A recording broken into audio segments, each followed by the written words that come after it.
Hi everyone, let's connect a Bluetooth device to your Samsung Galaxy S20 FE.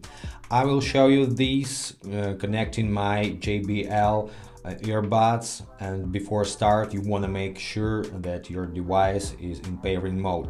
In the case of these earbuds, I just have to take them off the charging case and I'm ready to start. We need to go to settings and select the very first menu, connection, and go to Bluetooth.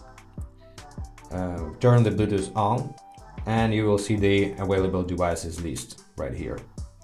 Now I see my JBL Wave Flex and I need to tap on this device. And if you see any pairing request, just confirm this tapping pair. That's it, connection is confirmed, and I hope this video was helpful. Thanks for watching.